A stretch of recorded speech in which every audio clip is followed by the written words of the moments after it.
Всем привет, с вами Нонблог, и мы в Карлайле.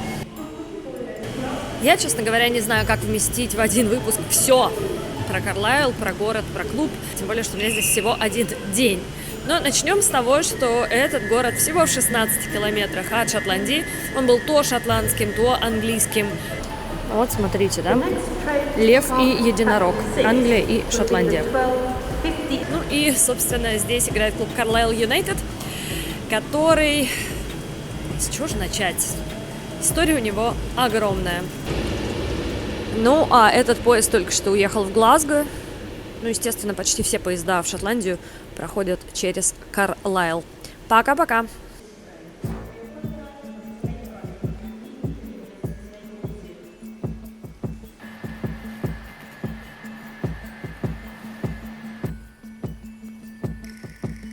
Напоминает мне, как я ездила в Честер.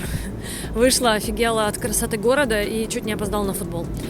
Ну вот здесь, пожалуйста, тоже выходишь со станции. Станция сама вон за моей спиной, смотрите, тоже какая красивая. И вот вам цитадель.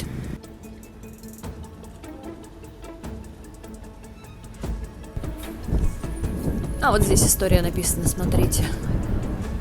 Эти башни, значит, были построены в 1810 году. Но по старому дизайну. А заменили они такие же башни, которые построил Генрих VIII, между прочим, в 1542 году. Ну, не он лично, конечно. Улица, по которой я сейчас иду, и я хочу дойти до замка Карлайла. Улица называется English Street. Я уверена, что должна быть и Scottish Street, а то как-то нечестно. Вы знаете, я погуглила, и нет никакой Scottish Street, есть только English Street. Ну ладно, справедливо, все-таки Карлайл принадлежит Англии, хотя так было не всегда. В средние века этот город постоянно переходил из рук в руки, и никто не мог здесь навести порядок. Ни англичане, ни шотландцы. Какой порядок, если владельцы то и дело меняются. Поэтому здесь было раздолье для разбойников. А еще с Карлайлом связана легенда, будто некогда в 16 веке архиепископ Глазго проклял город. Вернее, он не собирался весь город проклинать, а всего лишь тех самых разбойников. В 2001 году тут в музее даже камень установили с высеченным на нем проклятием. Но это не древний камень, а современный арт-объект. Но вообще сделали это зря. Город и так постоянно страдает от наводнений, а тут еще такой зловещий символ подвезли. Неудивительно, что и клуб пошел вниз. Ну, кто бы что ни говорил, а воздух такой, ветер здесь шотландский. Посмотрите, что у меня произошло с волосами, какой кошмар. А мы с вами вышли к замку Карлайла, в котором некогда томилась Мария Стюарт. Этот замок был заложен еще в XI веке Вильгельмом Рыжим, а в XII веке перестраивался. В общем, без замка Карлайлу пришлось бы, конечно, еще сложнее. Хотя и замок не спасал ни англичан, ни шотландцев.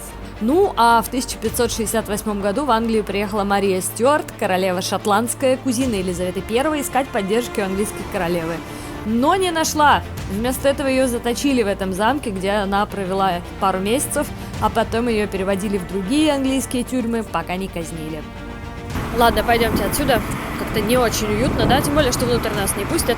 Уже все закрыто. Ну, такая история мрачная, конечно, связана с этим замком. И не одна. А вот интересное название Thin White Duke. Это в честь Дэвида Боуи. Я думаю, надо зайти.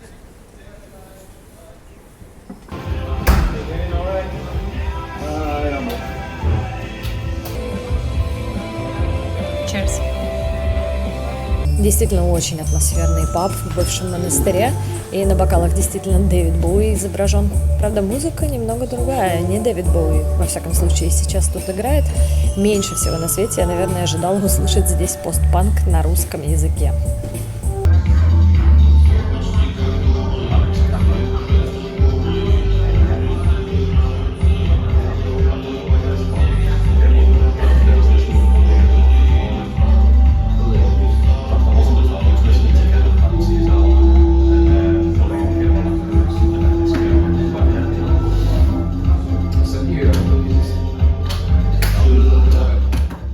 Карлайл играет в национальной лиге, в 5-м дивизионе по силе английском. Это нон-лига, и на 4-м месте он сейчас идет, а сегодняшний соперник Сканторп на 3-м месте. В общем, тоже клуб Сканторп, который не должен играть в нон-лиге, скажем так. Но, тем не менее, вот они сегодня играют, матч важный. Ну вот пасмурно, но нам повезло, что дождя нет. Во всяком случае, пока. Но я думаю, что угрозы затопления поля тоже нет. Так что матч состоится. Хотя опасения были. И не зря, потому что, вы знаете, в Карлайле очень часто происходит наводнение. И в 2015 году, например, было наводнение, в 2005. Ну и много раз до этого. И это я говорю только о серьезных наводнениях. А о таких, которые мешали проведению матчей, тут говорить не стоит. There's a very famous story about 2005 that when we come to drain the water out from the playing area, we found a goldfish, and it belonged to a resident about half a mile away. It was their goldfish, so the goldfish sat in reception for some time afterwards. But the flooding, the boardroom that was through there was completely decimated. All the offices on the ground floor we had to start again. But we started to take precautions and move things higher up.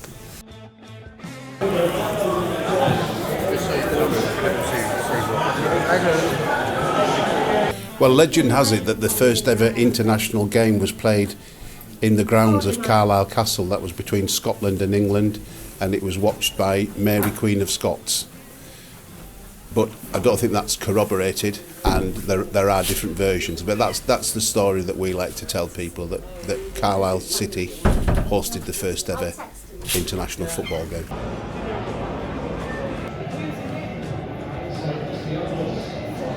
So this is the old side of the ground. This is the west side of the ground. Mm-hmm. In 1953, this stand here, there was a major fire. The whole stand was burnt down, so it all had to be rebuilt. Mm-hmm. That was in 1953. Mm-hmm. The club was formed in 1904, but moved to the ground here at Brunton Park in 1908. Мы находимся в баре, который называется Глаз Бар, прямо на стадионе. И назван он так вовсе не потому, что здесь разливают напитки в стекле или по какой-то вот такой причине. Вовсе нет. Он назван в честь игрока Джимми Гласса, который сделал очень крутую и запоминающуюся вещь. Просто в истории Карлайла это очень важный человек. Jimmy Glass was an on-loan goalkeeper. He only played 3 games for Carlisle United, and the last game was the last game of the season. And with the very last kick of the game, he came up for a corner kick, scored a winning goal that meant that we stayed up in the Football League. Mm-hmm. And yeah, now when goalkeepers go up, commentators often refer to the goalkeeper doing a Jimmy Glass. Some photographs from the day, the gloves, his shirt, commemorative T-shirt that was made after it. Mm-hmm. And when you look at the windows from left to right, that's a commentary as the goal as it develops. I see. And that's just after he'd scored the goal. Who knows? If we had been relegated then, we may not be even here today. You know, the club was at a very low point, and it would have been extremely difficult to come back and be as strong as we are today. But this is Murphy's bat. Peter Murphy scored 2 very famous goals for Carlisle, and he was a defender, so he didn't score many goals, but 2 really important goals.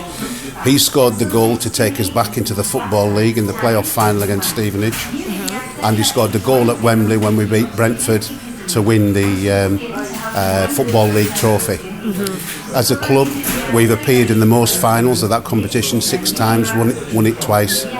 Our first appearance was in 94-95 when we also won League Two, so that was a big season for us.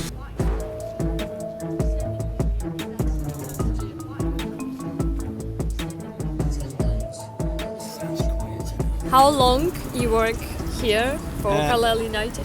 40 years. 40 years? Yes, this is my 40th season. Man and boy. Man and boy. Right, I'll see you, Will. All right. I've watched them for 75 years actually, because I'm 85 myself now. And my favourite player, if you wanted to ask me, is there. That's his statue there. They called him Hughie McElmoyle. It was a legendary centre forward. Still alive, yeah. Wonderful player.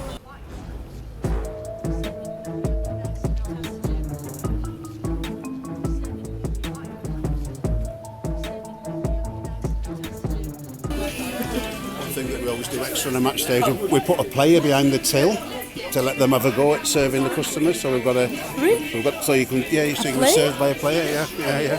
An injured player. Yeah. And they okay with that? Yeah, I think they quite enjoy it. It's a great way of meeting the fans, isn't it? You know, and being visible on a match day. I've explained that players come in here and just, you know, meet fans and yeah. No, it's good. But you managed to till all right, did you? Yeah, to be fair, my rehab's gone pretty well. I've got a couple of weeks left, so you know I'm just trying to keep my head down and do the final bit. And what are your memories of playing down at Scunthorpe? Because you've got straight hand, didn't well, you? last time I ran into his elbow, so hopefully no one runs into his elbow this time. So are the lads expecting quite a physical game tonight? Then they were very physical down there. To be fair, it's going to be a tough game. I've got big belief that they can get a few points today. So well, particularly when you get back, son. Hopefully, yeah. You're flying on that right wing before you got cropped, weren't you? Yeah. Came out at a bad time, but it's football. I could tell you lots of stories about Carlisle. What is your favorite story about Carlisle? Maybe, I don't know, maybe something you would like to tell. I've got all sorts of little stories about owners. That we had an owner called Michael Knighton. We played Tottenham Hotspur in the Cup, and they were flying to Newcastle and getting a coach across, and the directors were in a small coach which came behind. So Michael Knighton came out to me and said, "Bill, let the team coach in, but do not let the directors in. Stop them." I said, "What do you want to do that for?" "I want to wind Mr. Sugar up." That's Lord Sugar. He was the chairman of Tottenham at the time. So the coach came, I let the coach in, and then this little coach came with the directors. So I stood there and said, "Sorry, car park's full." He got off it. He said, "Bloody Jobsworth." He called me bloody Jobsworth. And then Mr. Knighton, the owner, came out and said, "Well done, that wound him up perfectly." just what I wanted.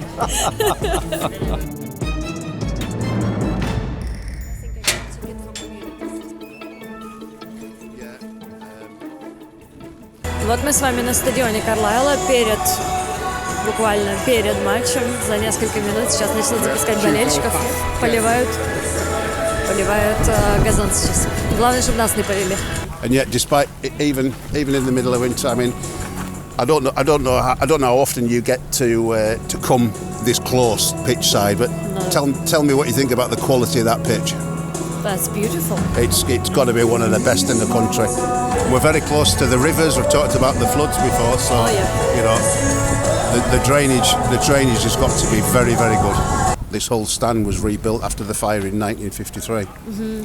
Yeah, even the dugouts are still quite old, aren't they? We've looked at modernising this, but it's a balance between being able to modernise them, which would probably mean them being bigger and then blocking out the view and losing some of your capacity. So it's still being considered. But you imagine if you're a 6'8" goalkeeper trying to squeeze in there, or even the size of teams now, they sometimes fill all that with all the coaches and the 7 subs and all that. I think parts of the stadium do need to be redeveloped. I think to progress anything in any industry, you've got to move forward and increase your technological advantages. And I believe that Carlisle will probably do that in the future.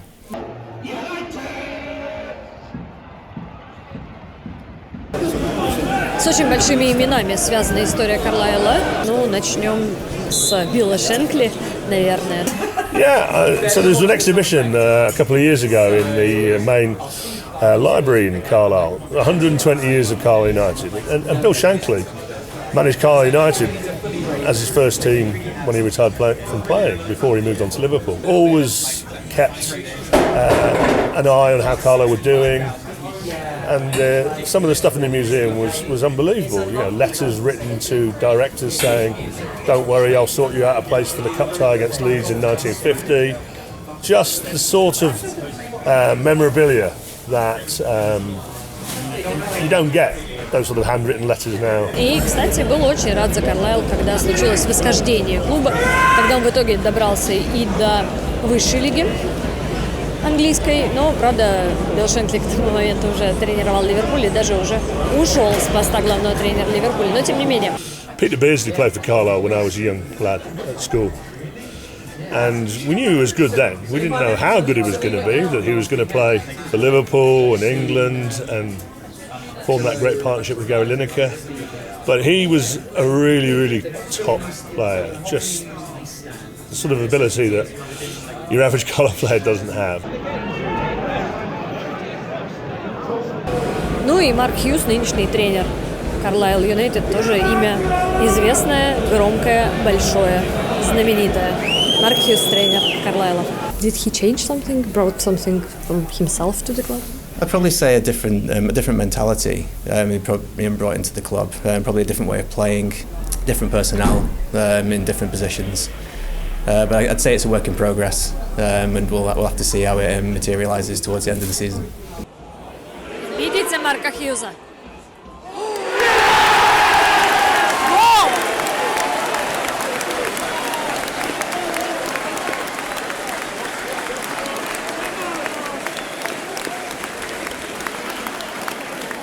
Позвольте вам небольшой экскурс в сезон 1974-75. Один из самых безумных сезонов в истории Англии. Начать с того, что Дон Риви возглавил сборную Англии, а Брайан Клафф стал главным тренером Лидс Юнайтед и был уволен оттуда спустя 44 дня. Подробнее посмотрите в фильме «Проклятый Юнайтед». Очень поучительная история. Билл Шенкли прямо перед сезоном объявил, что он больше не будет тренировать Ливерпуль.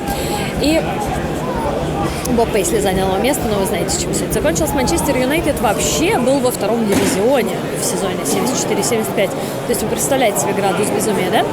И вот это и был тот самый единственный сезон, когда Carlisle United играл в высшей лиге. It still stands as a record to this day that the population size of Carlisle means that we were the smallest place to play in the top flight. And yet, Carlisle is the biggest city in Britain. Not a lot of people know that, but Carlisle is the biggest city in Britain by geographical area. At some point, you were the top of all divisions. We were, yes. That's right. In the 1974 season, we were top. We won the first 3 games and we're top. Yeah. And then it's been slowly down the league since then. Мои друзья, которые болеют за Эвертон, у меня есть друзья, которые болеют за Эвертон, до сих пор припоминают Карлайлу то, что в том сезоне вообще-то Карлайл вылетел, и они обыграли Эвертон дважды. А Эвертон был одним из претендентов на чемпионство. Но, в общем, чемпионство не случилось благодаря Карлайлу. Чемпионство выиграли ребята из Дерби Каунти. That is very true. That's what happened. I was there. I was here that day when we beat Everton. We had a little wooden fence around the pitch and everybody went on the pitch, knocked the fence down. That's my memories of that game. Скандов сравнял, и никому это, естественно, тут не нравится. 1-1. Ну, в общем, мы так и думали, что игра будет напряженной. Все-таки играют претенденты на выход в дивизион выше. 1-1 после первого тайма. Судью освистывают. Как мне тут сказали, у Карлайла с этим арбитром есть некоторая история. Пару лет назад Карлайл проиграл игру, которую должен был выиграть, и не без участия этого арбитра. Вот его до сих пор освистывают и кричат ему. Ну, вы знаете, что обычно кричат, что он не очень хороший человек. В перерыве, интересно, можно выйти за пределы стадиона в фан-зону. Здесь сейчас показывает футбол Вест Хэм Манчестер Юнайтед. Интересно, пострижется ли человек, да, вот интрига.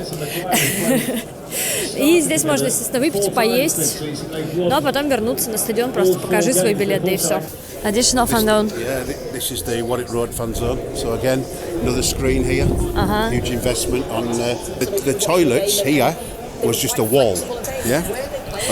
And then they completely modernised all the toilets. Yeah. It was part of the history because that's the way a very simple toilet solution always was at football matches. Men just peed against the wall, but they've gone now. We're fully modernised. Ну что, у нас 2-1, Карлайл ведет, и только что Сканторп забил, но из офсайда.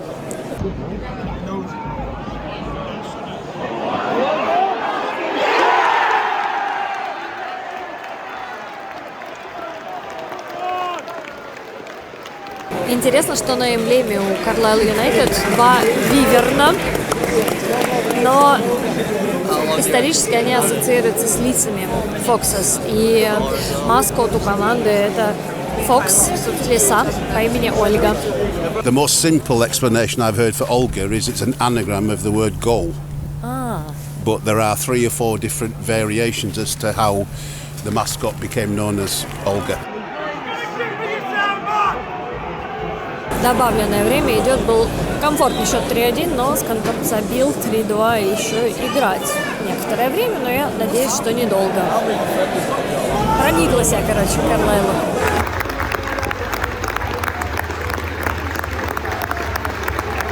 3-2 так закончился этот матч, долго не свистел арбитр в конце к всеобщему негодованию, и так они его тут не любят, а вот, пожалуйста. Но в итоге Карлайл выиграл 3-2, борется он за выход в лигу, куда, собственно, ему и дорога на самом деле. Будем следить. Happy? Very, very happy. That's good. You're always going to care about the team that you first went to see. You're always going to care about the team that where you lived and you went to school with, even if you move away and you visit rarely. And I say, luckily, I still have reason to go back. I'm still on a Carlisle United WhatsApp group. Those sort of things keep me in touch with the city, keep me in touch with people that I want to be in touch with, and make me realise that, you know, that's where I started off my football journey, and wherever I end up, Carlisle United will always be a part of it. The club just means different things to different people, whether that's the younger generation, the older generation. There's different heroes, different legends, different games that are memorable, different parts of the ground that people go to, different memories, famous goals, lots of heartache, lots of disappointment along the way. Carlisle United, we tend to do things the hard way. If there's a complicated, a difficult way of doing it, it tends to be us. So, you know, that's what keeps us hopeful that if we get a chance in the playoffs to get back, and we want to get back into the Football League. Заканчиваем вечер мы в том самом Гласс-баре, названном в честь вратаря, который забил гол в самый нужный для Карлайла момент. Ну, что хочу сказать. Мне очень понравилась команда, понравился клуб, люди, которые здесь работают, очень гостеприимные, по нон-лиговому гостеприимные, и это комплимент. Хотя Carlisle United, конечно, клуб рангом повыше, я очень надеюсь, что они пойдут на промоушен. Если вам понравилось, подписывайтесь, ставьте лайки, чтобы такого контента было больше. И у меня есть куда задонатить, вся информация под видео. Если вдруг захочется, будет такой порыв, welcome. На этом все. Увидимся очень скоро. Пока-пока.